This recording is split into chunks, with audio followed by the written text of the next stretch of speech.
En los carteles han puesto un nombre que no lo quiero mirar. Francisco Alegre lloré, Francisco Alegre llorar. La gente dice vivan los hombres cuando lo ven torear. Yo estoy rezando por él, con la boquita cerrada. Desde la arena me dice niña morena, porque me llora, carita de emperadora. Dame tu risa, mujer, que soy torero andaluz, y lleva al cuello la cruz de Jesús que me diste tú. Hoy estamos con Severo Fernández. ¿Naciste? 33.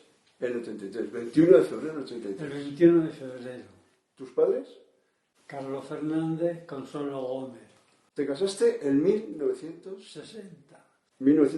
¿Con? Felisa Marrón Cabrero. Fuisteis como una especie de novios muy prematuros. Desde los 14 años. Nos pasamos el papelito, un rollito, porque ella decía, te quiero, esta noche voy a salir. Ella repartía todas las noches. Tenían 15 vacas y la leche la repartía con lechera por pueblo. Entonces la acompañaba yo. Y en el papelito decía, esta noche te voy a acompañar. Y ella me da otro papelito, dice, esta noche voy con seis lecheras y me ayuda a llevar 3, porque ¿sabes lo que eran? Era una lechera, es un cacharro así, con unas aquí. Unas ahí. Entonces 3 las manejaba, pero como ya que la ayudaba, digo, pues yo te ayudo. ¿Lo del papelito era en la escuela o hacías novillos o qué? A salir de la escuela hacíamos, como salíamos a la 1:03, ella salía de allí, yo salía de aquí y siempre nos damos un papelito. Y hemos disfrutado de la vida mucho. Luego ya, pues bailábamos. ¿Qué había en un pueblo? Un baile, una gramola, que era el disco aquel redondo con un agujero en el medio. Francisco Alegre, yo ¡ah, feliz! ¡Vamos a bailar el palón! El Francisco Alegre. Pero teníamos 14, 15 años. Y así, la Felisa no baila con nadie más que conmigo. Y hasta ahora. Tienes 5 hijas. ¿Qué son? Pili, Carmen, Nuria, Marta y Alicia. Todas han hecho carrera. Sí. Tú eres entonces el agricultor con el que se acaba la agricultura. Se acaba. Porque en este caso, por fin tenemos un agricultor. ¿Dónde naces? Yo nací en la casa donde vive Ladis, que era de mi madre. Que está lo que llamamos enfrente de la hermandad. Sí, pegando el cañito que había entonces. Exacto. Bueno, si está el caño ahora. No, por eso quiero que nos recuerdes esos primeros años, ¿cómo era el caño? Pues primeramente un ingeniero tonto dice que no subía el agua a las casas. Y hizo un caño allí enfrente de mi madre con 8 pasos para bajar a coger el agua, porque decía que no daba. Le puse yo una goma al caño, la subía al sotabanco, subía el agua todavía mucho más. Y le decía al ingeniero que no subía el agua aparte. Es que ese caño duró unos años ahí. No, muchos. Había que bajar 6 pasos.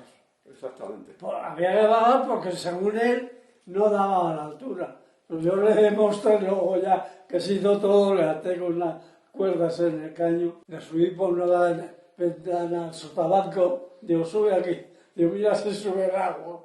En ese sitio de Rebalondo, pero de la parte alta de los pilares. Ese sitio luego se puso una fuente con el tiempo a la altura de la calle, que es donde cogía Vidal agua para las gaseosas. Ah, sí. Después hubo una cabina de teléfonos. Sí. Tú ya ahí no vivías en ese momento, evidentemente. Ya no. Pero cuando tú vivías ahí, ¿estaba ya la hermandad construida? Sí, era yo de la hermandad. Y yo vivía ahí, vivía por la noche. Hoy se ve lo que viene el perfil que tienes que firmar esto. Un detalle que me resulta muy interesante. Son los primeros años tuyos que coinciden un poco con el momento de la guerra civil y casi el final. Sí. ¿Qué te pasaba a ti al ver pasar coches? Me dijeron que cuando pasara un coche hiciera así. Tenía 5, 6, 7 años. 5 años, sí. Y yo pasaba la carretera que va arriba y pasaban muchos coches. con 5 años o 6, pues me han dicho que, y así. A saludar por si acaso. Es que era por eso, porque no hubo guerra civil, pero hubo otras cosas. Ya, bueno. Claro, yo era, fíjate, muy joven. 5 años. 5 o 6 años. La época de la escuela. ¿Qué escuela viviste tú y qué opinión has tenido tú de esa escuela? Lo primero, que había un régimen dictatorial y no les interesaba que aprendiera la gente. Se dominaba a la gente con incultura. Si tomaban cultura, eso se lo dominaba mal. Y entonces el maestro bueno, que se ponía, por cierto, era casi siempre de izquierdas, a enseñar, a ese le zurraban. O le quitaban o le pagaban menos por enseñarnos. Tú fuiste a la escuela que eran en los bajos del ayuntamiento. En los bajos del ayuntamiento. Y ahí Y las chicas... ya había, en las escuelas antiguas que hemos conocido, ya estaban las chicas allí en las escuelas. Sí, sí. Por esos años es cuando se construye. Sí. No había ni váteres ni hostias. Yo con la pirula al aire, meando en la plaza, a la horna. Me decías que lo que se aprendía era poco, pero que además hubo algún caso concreto. Por ejemplo, ¿quién era el famoso don Julián de Aldehuela? Sí, hostia, aquel hombre, cómo lo consintieron estar 2 años aquí. Y los chicos los decíamos, que le ha pesado la tripa a Eloy, el maestro, y se subía encima de la tripa y le... Saltando encima de la tripa de Eloy. Encima de la tripa. Anda, algo habrá hecho. Siempre era la misma frase, los padres. Algo habrá hecho.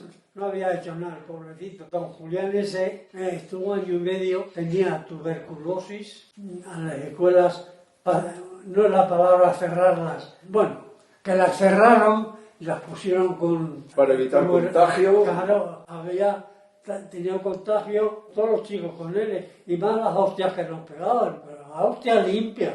Yo me he tirado 1 año y medio en la escuela sin hacer nada. Y te cuento, este era el maestro, ¿no? Aquí en un sillón.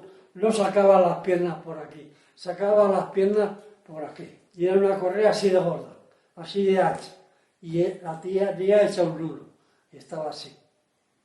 1 año y medio, sin hacer una cuenta y hacer nada. Mirando. El primero se reía, ahí el cinto con el nudo.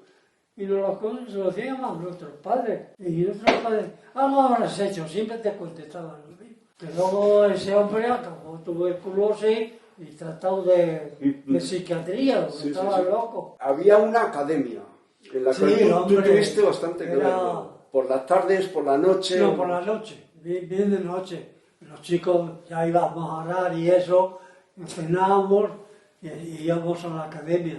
Yo en la academia aprendí bastante. Aprendí los quebrados, la regla de 3. Vamos, que eras un chico listo. Tú fuiste el primero de la escuela, ¿no? Claro, luego estuve el primero bastantes años.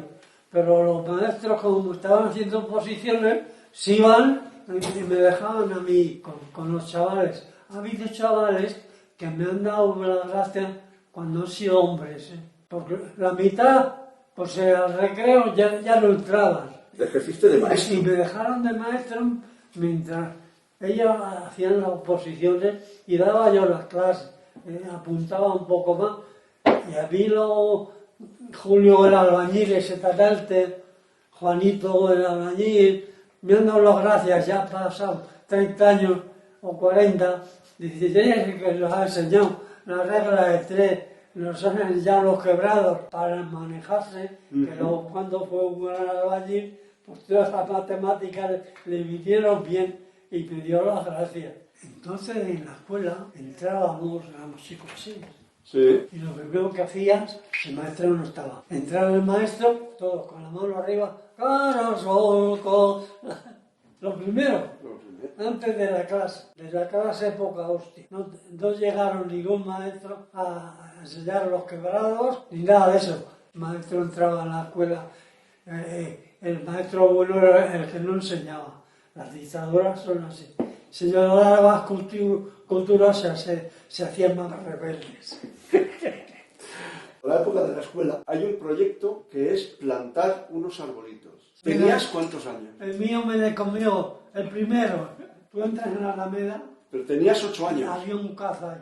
tendría 8 años. Y los arbolillos eran así. Me hizo una ilusión y regándole, mimándole, y viene la yegua, no tiene cuidado, cogen el arbolillo mío, me desnucó. Mira, para mí fue un disgusto, yo creo que de los disgustos mayores que del transcurso de mi vida fue ver a mi árbol comido por la yegua.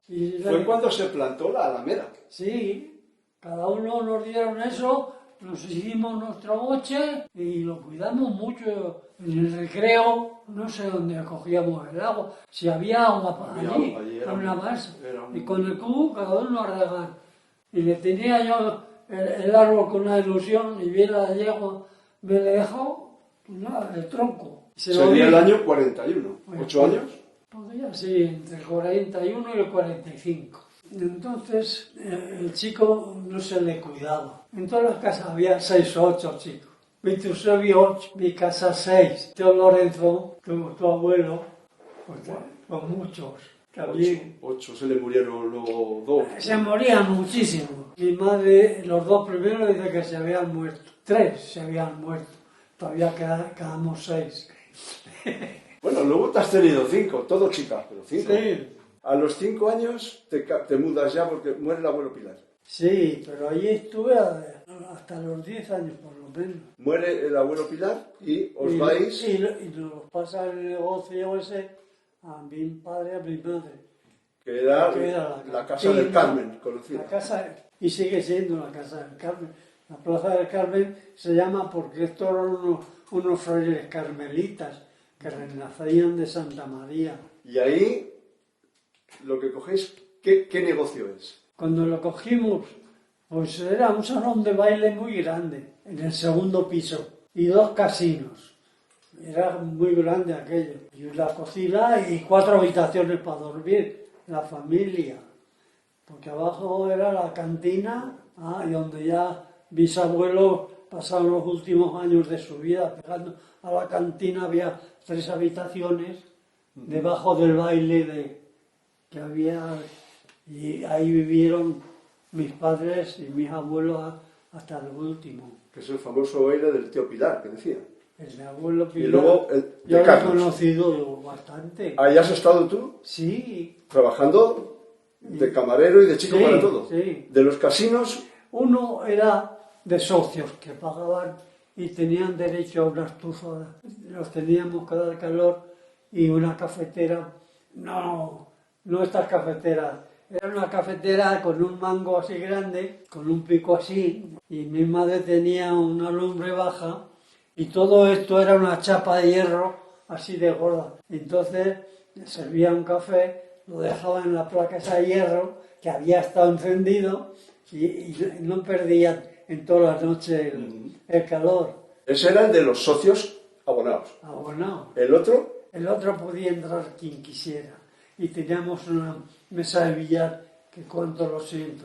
Era una mesa de billar preciosa, con unas patas redondas, así de gordas, torneadas. Yo no sé lo que habría valido. Y la hice leña. Menuda, fíjate cómo seríamos de grandes mi hermano Carlos y yo, que nos pusieron unas tabletas, unas banquillas. Pues no llegamos con los tacos y jugamos. Metíamos tacadas de 17 carambolas, pero tenía mi hermano por una banquilla porque no llegábamos. Así que jugábamos al billar, era de 3 bolas. Sí. Ahí estuviste hasta los 18 años. 17 y pico. 18.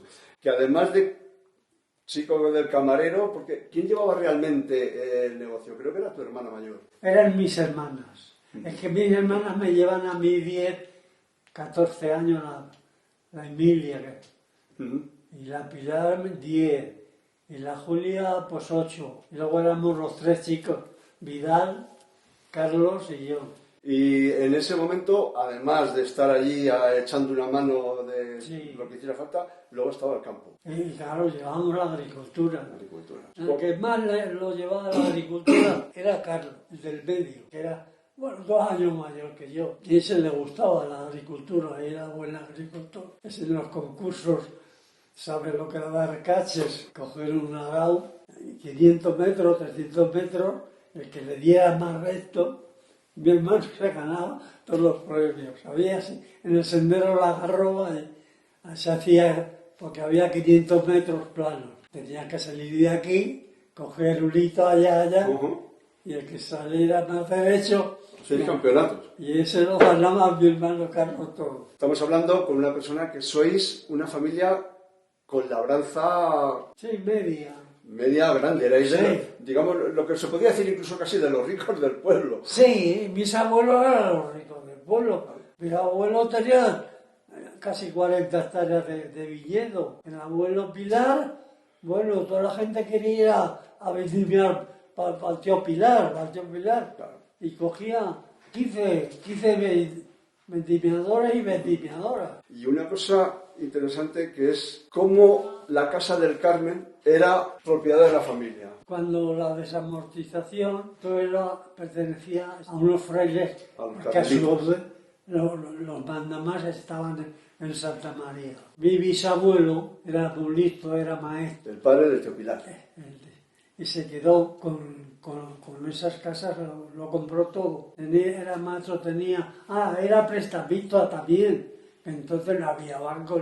Y mi Se abuelo, manejaba. O sea, fue en uno de los momentos de desamortización cuando tu bisabuelo se hace con el complejo. sí, lo compra todo.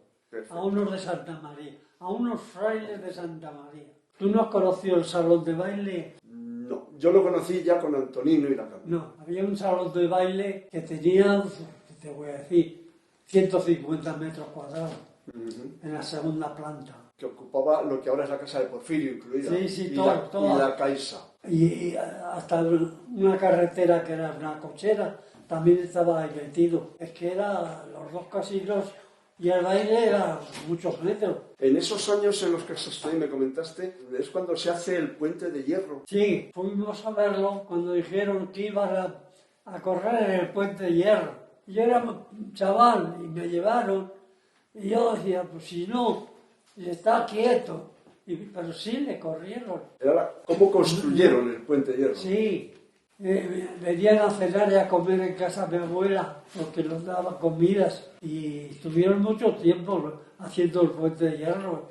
¿La habéis visto? Que es muy bonito. Y la estación tenía... La estación tenía el valor que había unos motores en el río y subían el agua a 15 metros de altura porque entonces los trenes y ya venían los trenes desde Valladolid, desde Madrid, y en esos depósitos grandes paraban y cargaban el agua para... Se subía el agua del río con motor a los depósitos en la estación de comando. Entonces un motor que era de vapor, hacía bom, bom, bom en el río, y tenían que subirlo arriba, en la estación había a 10 metros esos depósitos.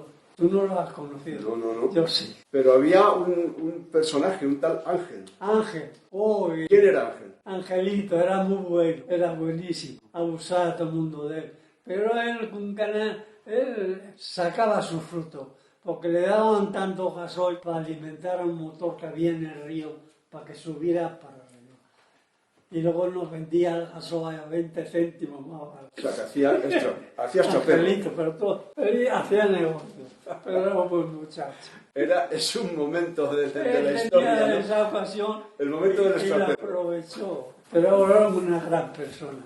En esos años, ¿cómo era el pueblo? Tenía 1.350 habitantes. Aquí se hacía un baile en San Juste, que decía Pepe Catalina, y uno que era muy rico, que era el secretario de toda la comunidad. El baile más grande y más bonito, el de San Juste, y las chicas más guapas. Es decir, nadie tenía coche, y él tenía un coche y una moto con sidecar. Y era secretario de Coca. Tenía mucha influencia, pero era buena persona. Si podía hacerte un favor, te le hacía. Era la época que siempre hemos comentado de que había bailes y había dos bailes y había baile. ambientazo. Pero si en mi casa, yo no sé las personas que en ese salón de baile, lo mismo, había 150 personas entre el baile y el casino. Y un mostrador que había allí fuera del baile, pero pegando. con mostrador, como una barra. ¿Sabes lo que se tomaba entonces? Una deca, tú no la desconocías. ¿Una deca? Se llamaba una deca. ¿Y era? Y era un vaso con un culo muy gordo aquí, y luego hacía así. Ah, sí. Y todo el mundo no pedía un vaso, dame una deca de vermú. Se veía mucho el vermú con sel. Los sifones sí los ha conocido, ¿no? Sí. Sí. Y todo el mundo pedía, yo era así, ya lo despachaba, Muy con sed. porque estaba allí y ayudaba, ¿no? Pero mis hermanas eran mayores y eran las que lo hacían. Pero llego a aquella mesa, y era una cafetera de 5 litros, con un mango muy grande aquí, tenías cuidado así, aquí te hacías así el chorro, ibas a la mesa y le echabas primero la leche y luego el café para ponerlo negro. Lo mantenía caliente en una chapa. ¿De dónde vino la chapa? Del Puente Hierro, porque mi abuela era ambulista y daba comidas y tenía huéspedes, y todos los que hicieron el Puente Hierro venían a comer y a cenar en casa de mi abuela y a acostarse. Una chima así, de 2 metros de larga, con unos agujeros en la orilla, así de gorda, ¿no? O sea, un Hay chapón. que comerla entre 4. Hasta ahí alguno lo habrá echado mano. Estábamos hablando de cómo era el pueblo en esos primeros años tuyos. El pueblo tenía 1.300 habitantes. Sí, ¿No? 1850. Había árboles, Sí, muchos. no solo las olmas. No. Había muchas acacias. Había unas fuentes ahí, 2 fuentes, Las fuentes de La Habana. y ahí había unos árboles de 25 metros de altura. Y todas... Eso ahí pasaba un cacerón así de grande y estaba en la orilla, tenía mucha frescura, había unos árboles hermosos y cada 3 metros, En muchas calles había acacias, sobre todo. casi todas. En casi todas las calles del pueblo. Sí, la acacia era la que... Las salidas del pueblo estaban con 2 hileras todas de arbolado. Sí. La carretera de Nava, Y la de Berluí, y la de Bermí, y la carretera de Arévalo. y la carretera de Arévalo. La plaza del cura. La plaza de cura. En cada plaza había una urna. Y claro, como estaban las escuelas y no había látex, salíamos los 60 niños a mear a la olma. Así que sí, la olma tiraron para arriba de cojones. Fíjate que los que meábamos en lo más alto de la puerta de la iglesia, ¿no? Que luego ya vino a cuesta hasta la Alameda. Sí. Y era tierra. ¿Y cuántos chicos habría que meábamos y llegaba hasta la Alameda el meado? Tú imaginas los chicos que habría meando, todos con las pilulas allí. Y era en tierra, no había... Sí, no era todo tierra, claro. Pues no había iba ni al banco ni meado nada. hasta la Alameda, desde arriba. Eres un fenómeno. Aquello a mí me extrañaba mucho, todos con las pilulas. Luego cuando he sido mayor, ¿cómo se ha vivido? En ese momento también la salida, los caminos, no había concentración parcelaria, eran No. tierras pequeñas. La tierra más grande era de 3 lobradas. La obrada era de 3.300 metros. Y lo que había era mucho linde, mucho lindazo, mucha retama. Pero no una linde así, un lindazo así y así de alto, de hierba salvaje. Que eso llega a la concentración parcelaria Ya, y... se deshace todo. Entraron las máquinas antes de dar las parcelas, quitaron todo ese forraje que tiene y lo dejaron plano. Luego se hicieron las parcelas, resulta que todos tenían las tierras mejores. Es que mis tierras eran muy buenas, es que mis tierras... Y le decía el ingeniero, pues si tus tierras y tus tierras son buenas, pues ahora siguen siendo buenas. A este te atacó una, a este te atacó otro. Hubo mucho mosqueo con ese tema. Una indisposición en algunos. Es que algunos que habían estado matando cuando la guerra creían que eso iba a durar toda la vida. Lo que sí es cierto es que, por ejemplo, se hizo en la época de Felipe Sánchez de alcalde. Eso ya fue matar. Pues pero a Felipe Sánchez sí le dieron una parcela, todo en una parcela. Porque tenía allí una parcela ya muy grande. Vale. El tío Mariano Sánchez. Si el tío Mariano Sánchez, el padre de Felipe, si hubiera querido, tenía todo el término. El tío Mariano Sánchez fue un tío generoso que vivió en ese callejón de Segundo, donde está esa casa vivió. Y fue un hombre desinteresado. Si no, siempre se hubiera querido, tenía todo el pueblo. Tenía 10 hijos, ¿eh? Fue el que le montaron el Yo número de los Mariano quintos, Sánchez. porque en esos años fue cuando los quintos fueron a protestar porque no había Y lo toros. llevó a la cárcel. Exactamente, Nah, fue en en ese la momento. cárcel estuvieron jugando a la pelota en Segovia todos los días. Era una cárcel de... Pero sí, los tuvieron acaso un mes y medio. Un mes. No iban a nadar y tenían un frontón, lo que hicieron fue jugar a la pelota. Mira, ante el sol fue mucho.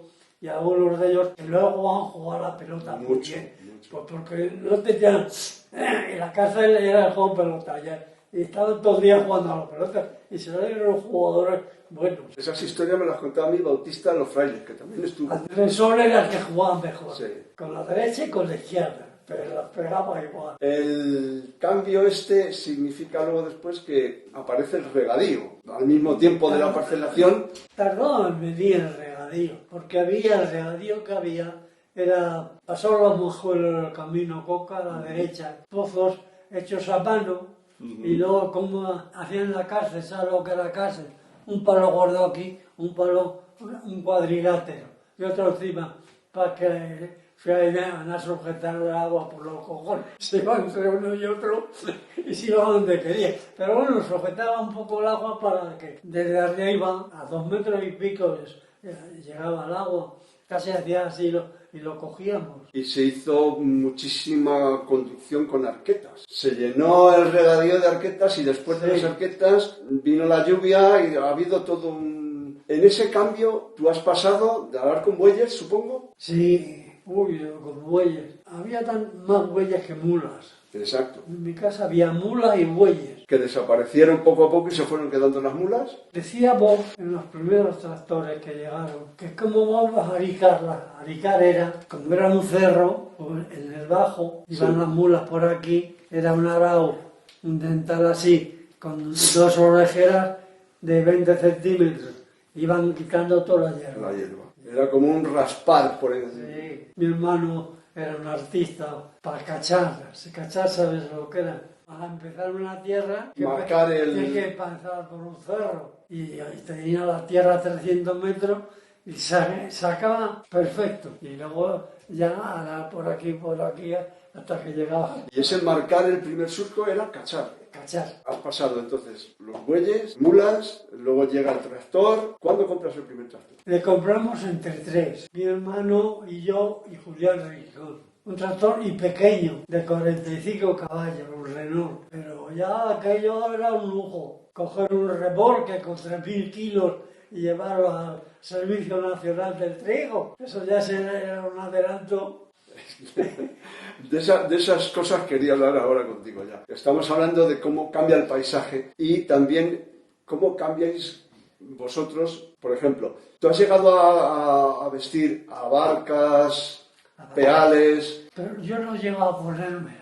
Esas abarcas con la correa. con los peales. Para mí veía a los hombres como atrasados. ¿Sí? Y entonces, como yo era una familia de 3 hermanos y eran mayores que yo, pues ellos no gastaban las botas, las gastaba el pequeño, hasta que se resabían a cacho. Pero las botas empezaban nuevas en el mayor, en Pilar. Sí, sí, Luego pasaban a Carlos y luego pasaban a mí. Allá no quedaban ni las trencillas. O sea, que tú no has llegado a tener el uniforme de agricultor gañán, de abarcas con peales, pantalón de pana, camisa blanca, Exigieron- chaleco sin mangas, gorra. Me lo censuraron mucho porque no quería ponerme las abarcas.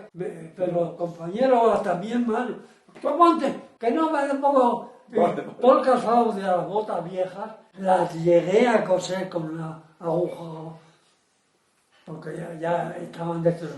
Y las cosía y me ponía la bota vieja, pero no me ponía. Y decía a mi mamá, ponte las abarcas que... Y no me las llegué a poner, porque lo veía en aquella imagen un hombre muy mal, porque luego venían las polanas hasta aquí, dando vueltas así, las polanas, y aquí se ataban. Te casas y en el 65 haces esta casa y ya eres agricultor y vives también los cambios de la agricultura que hemos comentado, llega la maquinaria, Total. pero una cosa que me comentabas era la cantidad de labores o trabajos inútiles. Bueno, pues tengo el viñedo en invierno, nos comprábamos una fase grande, quitábamos la tierra del tronco, así, todo costaba, tenías que buscar la tierra del año antes, porque si no, los cantos no te dejaban. Ahí salía tierra amarilla, la buscabas, la quitabas. Llegaba el 2 de mayo, aquello que habías quitado,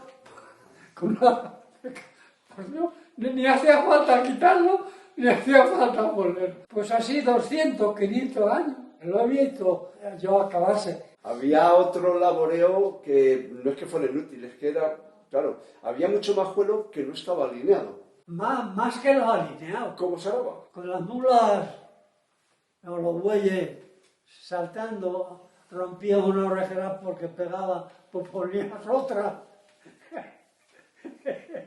Muy mal, muy mal. Te hacían arar a los 14 años, a salirte de la escuela, arar los majuelos. A los 14 te compraron tu primera azada, ¿no? La primera azada, una chima así de grande, pesaba más que yo. Acabó la azada así. Claro, tenía mi abuelo casi 40 horas de viñedo. Lo pasaron a mi padre, luego de mi padre a nosotros. Hay otra historia de trabajos inútiles. Tuvisteis una epidemia en el viñedo. Sí, la lagarta. Con una oruga. Se llamaba la lagarta. La lagarta. ¿Qué era eso? Pues un oruga tan grande como esto. Y entonces, fíjate que con un herbicida, luego se ha visto que se mataba. Pero nos dieron unas tijeras. En cada casa había 5 chicos. Por los 5 chicos con las tijeras. La oruga que era así, pum, por la mitad. Y en vez de un pesticida tal, era oruga por parra, oruga. muertas a tijera. Ahora, si en la casa había 8, aunque fuera el chico así, también llevaba la tijera para cortarla. Yo tenía ese majuelo Camino Cobar, que hace 5 hectáreas, era de los majuelos más grandes. Tenía 3 majuelos de 5 hectáreas. Allí toda la familia, con la tijera, la puta lagarta. ¿Cómo se propagó que se los comieran las parras todas? Ya no veíamos las hojas, pero si había un herbicida, que ya lo último, lo que no usábamos la máquina, una escobilla y se morían, olían el herbicida y caían, las veíamos caer de las hojas al suelo. Hostia, esto es un adelanto cojones. Otro de los trabajos, no digo inútiles, pero que además tiene que ver con un dicho, que no sé si solo es en Santiago, se dice, eres más malo que la grama. Oye, es que la grama era criminal. El arado romano la huecaba, no la mataba. No arrancaba. La dejaba en la tierra hacía así, y la grama, en un momento que había un poquito de tierra, pues me dice, es peor que la grama. Enseguida aprendía, y no aprendía, que se corría. Antes, ese es parte del paisaje, había mucho viñedo que ha desaparecido. Si tú ahora coges la bandera, y dejas una cuesta a la izquierda, ¿no? Como una montañita. Pues desde esa montañita hasta el río era todo eso. Pero sin alinear. Luego yo la viñor, las que puso mi abuelo ya fueron líneas. Y las suertes del río unos tractores de primera. Las suertes del río eran todo viñedo. Las suertes tenías que ir al Aragón. Viene una parra, continuamente al remate pinchabas en la parra y jodías o el timón de esa que era el último palo. Había viñedo, por ejemplo, por encima de las eras mayores, casi hasta la carretera de Arévalo. Sí. Y eso no hay nada, ya ha desaparecido absolutamente todo. Muchas eras. El que tenía una era grande, eso, ¿quién era? El tío Goyito. Tenía unos peces tú sabes lo que llamamos peces. No. Pues tú trillabas, ¿no? Bien, el muelo que se ha montado. Aquel montón era con una simetría. Sí. Tenía 15 metros de largo y luego así, mira. Y aquí arriba hacías como un bonete. Y Juan Jesús era un especialista, hacía unos peces preciosos. Que ese era parte del trabajo de Eras. Primero acarreaba, traía él a quitar los gatillos. Se paraba con un horcón de 2 hachas, se trillaba. Y luego ya cogía un horcón de 4 hachas cuando estaba casi trillado. Porque el de 2 ya no lo cogía. Había que voltear. Cogía el otro de 4 para que saliera lo de abajo. Muy manual. Se trabajaba con la caniza, con toda una cantidad de aperos que ya han desaparecido. Pero la caniza la arrimaba al pez, que llamamos. Y ahí en el pez otro, con unos bieldos, lo subía y hacía... Y había ilusión por hacerlo. Perfecto. Y que hacía el pez más bonito. De lo que hablábamos de los trabajos inútiles, el costaleo en las eras se llenaba obligatoriamente con costales. Saco no existía.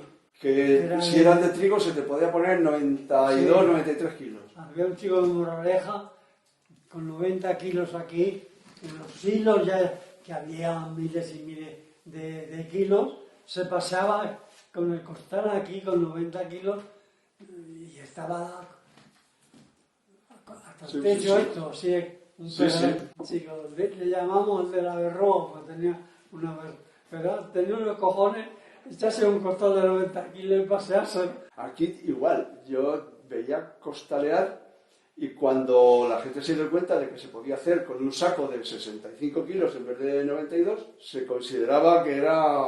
Era una barbaridad, porque luego ya cuando tenía esta altura del montón, se ponía un tablón que era así, desde el suelo, allí. Tenía que ir con cuidado el saco de trigo y luego volcarle allá arriba. Barbaridades. Pero se competía. Barbaridades porque a los 14 años ya te cargaban con 50 kilos aquí y eso no se puede hacer a los chavales. Y lo hacíamos todos. Una parte también del paisaje que había, los basureros. ¿Cuántos basureros había alrededor del pueblo? Todo el mundo tenía basurero, porque tenían mulas y bueyes. Todos los días esa cuadra había que limpiarla. Y en medio del corral había un basurero, luego ya se cogía con los carros y se llevaba a la tierra. En medio del corral siempre había un basurero. O dos. O dos, porque no había váteres. Había que obrar, todo el mundo tenía que obrar. Y el basurero era la defensa. La defensa, cogíamos la galleta, hacíamos un boche, y tapábamos el boche con la galleta y quedaba. Para todos iguales, no había ni váter ni nada, más que el corral. Pero el corral tenía de basura así. Y en el medio un montoncito. Allí iban los orinales. Otra de esas, no sé llamarlo lo de labores inútiles, pero era algo que estabais obligados. Durante mucho tiempo los sacos de abono eran de 100 kilos. De 100 kilos. ¿Cuánto se tardó en quitar? Era una burrada. Y los sacos de harina tenía yo 15 años. Y íbamos a Service, que era la fábrica. Y yo vine con los muelles y estuve esperando venir a mi padre. Pero mi padre era un poco golfo. Se quedó con la yegua tomando chato. Y yo ya dije, me cago, con 14 años. Me subí al carro, ponía uno en el lateral así. Y ya. Y fuiste descargado. Y qué ilusión. Y le dije, padre, ya he descargado. ¿Pero cómo te has esperado? Ya, pues como no venía, pues he descargado el carro. Arrimaba el costal a la orilla. Pero, qué machote. No se miraba. Y ya, las familias entonces eran de 6 las más pequeñas. Nosotros 6, mi tío se 8. Entonces no se miraba por el niño. El niño enseguida tenía que hacer cosas que no le correspondía por la edad y los kilos que te hacían coger. Y luego llegabas al Servicio Nacional del Trigo, la nava, un tablón así, cogías el tablón, te salías del tablón, ¡pum!, el saco a tomar por culo, te lo censuraban mucho. Cógele otra vez y que le echaras y para arriba con el jodido saco de trigo. Pero sí años y años y años. Esto es una especie de petición ya popular. Me han insistido, y te lo pregunto. La Cuesta Lutero. Arriba de la Cuesta de Lutero, ¿tú qué has visto? ¿Qué has conocido? Las bodegas. Entraron ellas. Era una preciosidad. ¿Sí? Y mi hermano Carlos y Lucio, que eran el salvaje, entramos por un chisme así, a gatas, pero a reculas, por si veníamos un vecino, teníamos que salir corriendo. Que salió el zorro y pasó por aquí. Prendimos unos manojos, entonces no lo habíamos visto a nadie. Una bodega bien hecha, de ladrillo con cal, blanca, estaban preciosas. Lo que pasa es que cuando prendimos los manojos, cada uno nos damos salida, empezaron los ojos a llorarnos, el porro, Lucio Porrero que abriva el camino. ¿En algún momento ahí ha habido armas que se hayan escondido o algo parecido? Había el Somatén, había los del Somatén, no era una cabaña, eran unos palos así, ¿no? Y rasberas para no mojarse.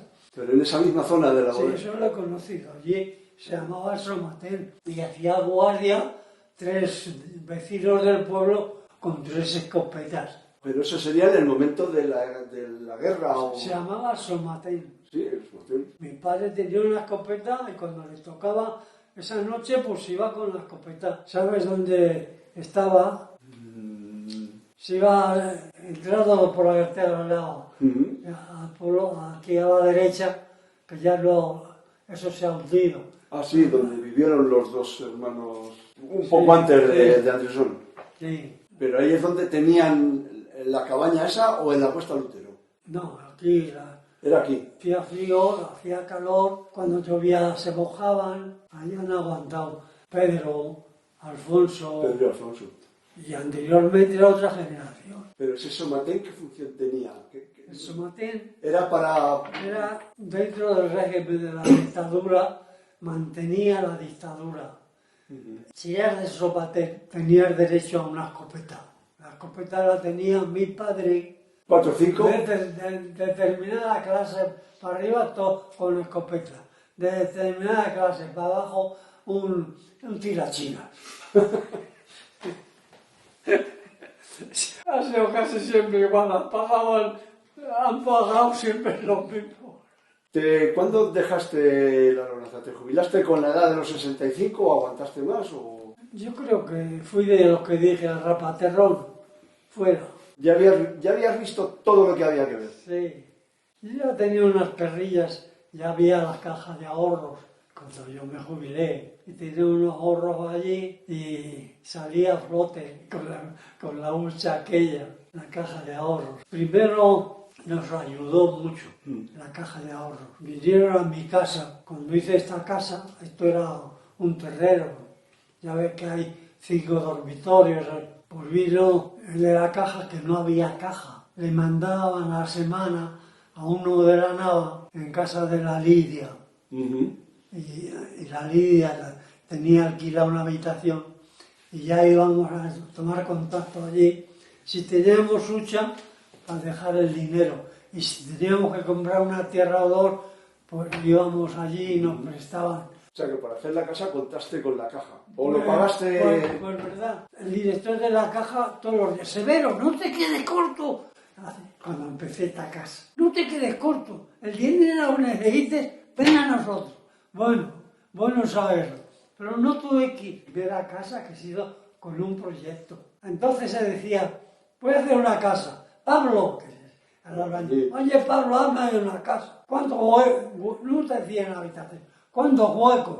Coño, pues tengo 5, hazme 5 huecos, para si quieren una habitación cada uno. Estaba medio hundido, pero bueno, se vivía en las casas, eran unas paredes de tierra. Lo compraste y lo tuviste que tirar, ¿no? Lo tiré todo. Claro. Tenía una fachada, yo ya la había reformado con ladrillo visto. Yo dije, yo lo hago todo nuevo. Con pico y pala, tenía 2 obreros y yo, y estábamos tirando la fachada. Y pasaron unos labradores antiguos y chapaos con las mentes. ¿Pero qué estás haciendo?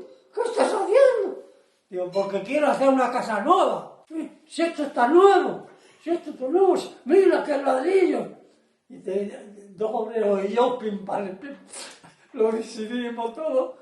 Y se hizo la casa. Esta fue la primera que se hizo con proyecto. No le gustaba a la gente. Julián López Parra era un arquitecto de Segovia, el hijo del museo de Segovia. Yo cogí amistad con ese chico en Segovia que tomaba unos chatos. Digo, voy a hacer una casa nueva.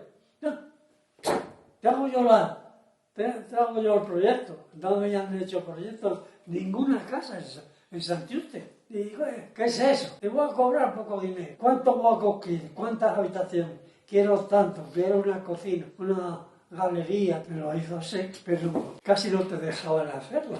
O sea, el progreso estaba prohibido. Julián López Parra, que su padre es Moisés López. En todos los pueblos hay casas protegidas. Habréis oído, las casas nuevas eran las casas protegidas. Y te ibas a nada y había un montón, más que de las otras. Eran de tierra, un pilar, otro pilar, y esto tierra. Con unas chimas que tenían aquí así, machacando la tierra, luego ya ha desaparecido. No hay, en las casas nuevas, esos que de ladrillo, han picado la tierra y han puesto una rasilla y la han forrado. Pero sí estando ahí la tierra. El tapial. Creo que hemos llegado al final. Ya me has dicho que en parte lo de recordar es un poco agridulce. Te molesta mucho recordar. ¿Molesta? Sí, porque es que era una cosa que todo tenía pecado, todo era miedo. Pero bueno, oye, ¿qué está? 92, 93. En febrero 892. He visto de todo. Exactamente. He visto mucho hambre. Mucha hambre, esa me ha dolido mucho. En el pueblo hubo pobres en algún momento. Gente que salía a pedir por las calles. Sí, en todos los pueblos. Aquí Y estaba el pobrero. Sí, bueno. Tú le has conocido el pobrero, sí. Donde está la báscula. Donde estaba el potro y... Había ahí un edificio, pues, con 4 palos, 4 tejas, y allí, cuando llovía, tenían que hacer así para no mojar. Pero que fueron los primeros años 40, pero me refiero a la gente del pueblo, vecinos tuyos, que salían a pedir.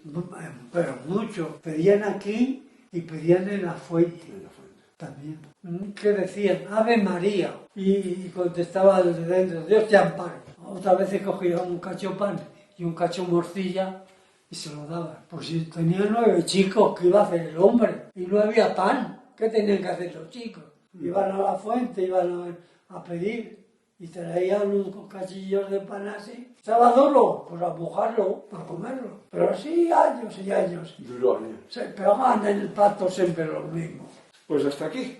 Bueno, ha sido un disfrute. Bueno, ya casi. Y además hemos visto que mantienes un buen sentido del humor. He tomado la vida en el punto positivo. Decía mi madre cuando tenía 2 chicas. Mi madre... estaba embarazada Felisa. Pero hijo, ¿qué cosas haces? Pero si ya tienes 2. Ella tuvo 8. Menos mal que se murieron los 2, quedamos 6. Y ya no vivimos más que de los 6. Carlos y yo somos 2. Son los 2 pequeños. No, los pequeños, claro. Es que claro, mi hermana Emilia tendría 100 y pico años. Nosotros hemos sido unos hermanos y unas hermanas como una piña. Lo que veía esta, se reía este. Nos hacíamos gracia, comían unos a los otros. Nos hemos llevado muy bien. Y después, cuando nos hemos casado, nos hemos echado la mano y seguimos queriéndonos mucho. En la Pilar tuvo el Café España en Santa María muchos años. Ahora Julia, que se casó con el maestro, con Don Isidoro. Vivieron bien. Tuvieron 3 hijos, los chicos hicieron carrera. Yo me ha sonreído al fin y al cabo la vida. Pero yo he sido positivo. Lo malo lo dejaba atrás. He buscado el punto positivo de las cosas y me ha ido bien. Las chicas han salido estudiosas, todas, opositado todas a una plaza, le han ganado la plaza. Pues la ilusión mía es verlas a ellas bien acomodadas, con buena casa. Espero que te hayas encontrado a gusto. Muy a gusto. Pues ya está, de eso se trata. Muy a gusto. Muchísimas gracias. Dentro de 10 años me hagáis hacemos otra. Otra vez. Carrascal, Carrascal, qué bonita serenata. Carrascal, Carrascal, que me estás dando la lata. Una vieja muy revieja,